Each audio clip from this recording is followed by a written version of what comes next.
Bismillah ar-Rahman ar-Rahim. In the name of Allah, the most merciful, the most gracious. This is Ahmad Zahran speaking, and welcome to the neuroanatomy course.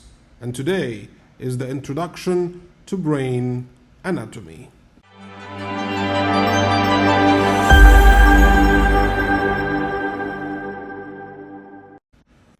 The brain, the most important creation created by Allah Almighty. The brain is the master of our body. It controls everything in it. It controls how we feel, how we see, how we hear and listen, how we think, how we react, how we move, how we love, how we hate. It controls everything. But today we are going to study the brain in an anatomical perspective. If you look at the brain from above, you can easily find that the brain is divided into two halves, or two cerebral hemispheres. One right cerebral hemisphere and one left cerebral hemisphere. Between them is a fissure. And this fissure is present in the middle. So let's call it median longitudinal fissure. This actually describes how it is. It's a median fissure that's present longitudinally between the two cerebral hemispheres. So it's a median longitudinal fissure. We can also call it interhemispheric fissure because it's present between the two cerebral hemispheres. Very well. So this is the first information I get when I study the anatomy of the brain. The brain is composed of two cerebral hemispheres. Between them is the median longitudinal fissure or the interhemispheric fissure. Actually, the two cerebral hemispheres are not totally separated from each other. If you go through the interhemispheric fissure, you find that there is a great band of tissue that connects the two cerebral hemispheres together. You know what is this band called? It's called the corpus callosum. I know that terms and expressions in anatomy, they're a bit tough.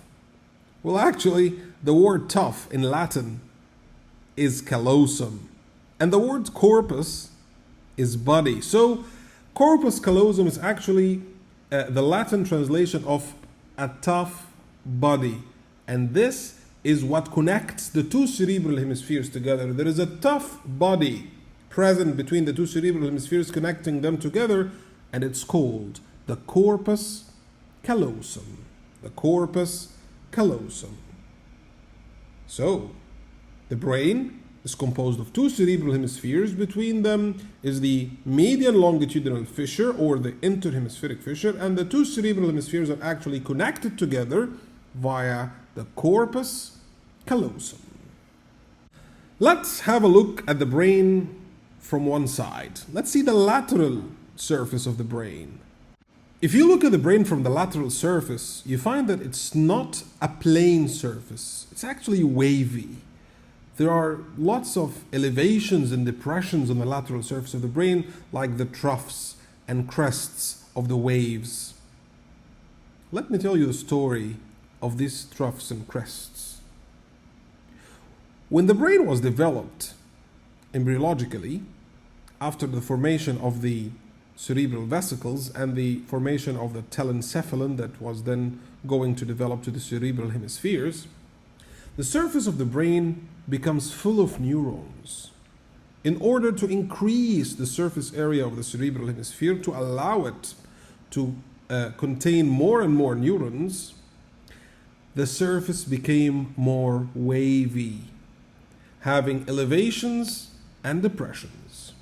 These elevations are called gyri. The single is gyrus.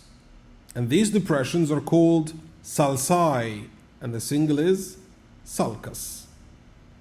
So we can find that each sulcus lies between two gyri, and each gyrus lies between two sulci. As anatomists started to study the surface of the brain after understanding the concept of gyri and sulci, They wanted to divide the brain into different lobes in order to study them separately and understand every part in them. In the 16th century, the Dutch anatomist Franciscus Sylvius mentioned that there is a deep fissure present transversely in the lateral surface of the brain that separates the brain into an upper part and a lower part. And he named it after himself, the lateral Sylvian fissure, according to Franciscus Sylvius. 100 or 200 years later came the Italian anatomist Luigi Rolando, and he found that there is a big sulcus running longitudinally on the lateral surface of the brain in a central position.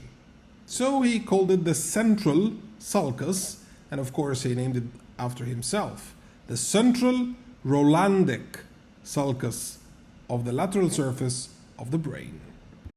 So now we have the lateral surface of the brain that contains two main fissures: the lateral Sylvian fissure and the central Rolandic sulcus. The Sylvian fissure and the central Rolandic sulcus actually helped us to divide the brain into four main lobes. The frontal lobe, that is present in front of the central sulcus and above the Sylvian lateral fissure. The parietal lobe, that lies behind the central sulcus and above the Sylvian fissure. The temporal lobe, that lies below the Sylvian fissure. And an occipital lobe that lies behind. Four main lobes of the brain: frontal lobe, parietal lobe, temporal lobe, and occipital lobe. Let me tell you a secret. There is a fifth hidden lobe in the brain. If you open the lateral Sylvian fissure like a book, you find that there is an island, an insular lobe that is hidden inside the Sylvian fissure. So now we can say that we have five main lobes of the brain. We have the frontal lobe that lies in front of the central sulcus above the Sylvian fissure. We have the parietal lobe that lies behind the central sulcus and above the Sylvian fissure. We have the temporal lobe that lies below the Sylvian fissure. And we have an occipital lobe lying in the back. But also, we have the insular lobe that lies deep inside the Sylvian fissure.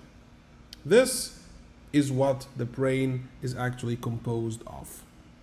Gyri and sulci, we have known the central sulcus of Rolando, we have known the lateral fissure of Sylvius, and we discovered that we have five main lobes: frontal lobe, parietal lobe, temporal lobe, occipital lobe, and insular lobe.